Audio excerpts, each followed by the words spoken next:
আসসালামু আলাইকুম প্রিয় দর্শক, কেমন আছেন সবাই? আশা করি সবাই অনেক অনেক ভালো আছেন। আলহামদুলিল্লাহ, আমিও অনেক ভালো আছি। ফ্যামিলিজ কুকিংয়ে আপনাদের সবাইকে জানাই স্বাগতম। আজকে আমি কোনো রেসিপি নিয়ে আসিনি। আজ আমি দেখাবো কিভাবে গ্রামের মানুষ ধান থেকে চাল বের করে। যারা শহরে বসবাস করে তারা হয়তো অনেকেই জানে না যে ধান থেকে চাল বের করাটা কতটা কষ্টকর, কতটা পরিশ্রমের। এই যে বন্ধুরা দেখতে পাচ্ছেন, ধানগুলো এনে যে পাত্রটার মধ্যে দিচ্ছে এটার নাম হচ্ছে তাফাল। আমাদের বরিশাল অঞ্চলে এটাকে তাফাল বলে। আপনাদের কোন অঞ্চলে এটার নাম কি অবশ্যই কমেন্ট করে জানাবেন। অনেক গ্রাম অঞ্চলে তাফালে ধান সিদ্ধ করে, আবার অনেক গ্রাম অঞ্চলে পাতিলাতেও ধান সিদ্ধ করে। অনেক বড় বড় পাতিলা, ড্যাগ বলে কিংবা পাতিলাও বলে, ওইগুলোতেও ধান সিদ্ধ করা যায়।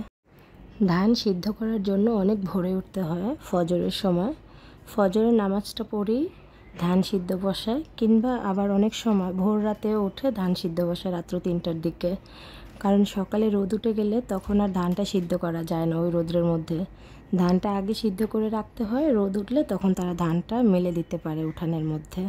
প্রথম এক তাফাল সিদ্ধ করে নিয়েছে, সেই ধানগুলো এইখানে রেখেছে, দেখতেই পাচ্ছেন বন্ধুরা। এক তাফাল সিদ্ধ হয়ে গেছে, এখন অন্য এক তাফাল বসিয়েছে। আজকে রাতে আমার মা রাত 3টার থেকে ধান সিদ্ধ করতেছে।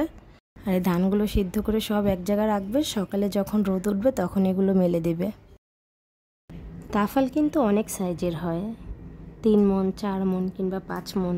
এটা অনেক বড় সাইজের তাফাল। এটার মধ্যে 5 থেকে 6 মণ ধান একসঙ্গে সিদ্ধ করা যায়। ধান সিদ্ধ করার সময় একটু সাবধানে সিদ্ধ করতে হয়, যেন বেশি সিদ্ধ না হয়ে যায়। বেশি সিদ্ধ হয়ে গেলে চালটা বের হয়ে আসে। ধান সিদ্ধ করে নেওয়া হয়ে গেছে।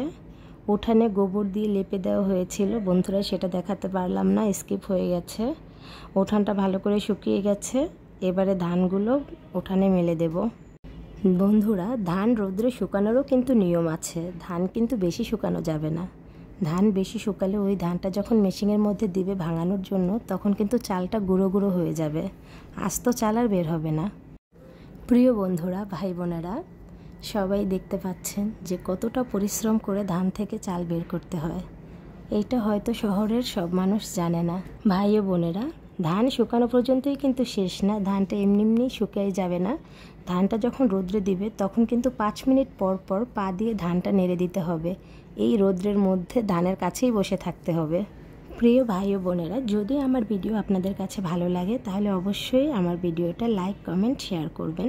আর যদি আমার ভিডিও আরও পেতে চান তাহলে অবশ্যই আমার চ্যানেলটা সাবস্ক্রাইব করবেন, বেল আইকনটা ক্লিক করবেন। বন্ধুরা, আবারও আসবো অন্য কোনো রেসিপি নিয়ে, ধান ভাঙানোর দ্বিতীয় পার্ট নিয়ে। সে পর্যন্ত সবাই ভালো থাকবেন, সুস্থ থাকবেন। আল্লাহ হাফেজ।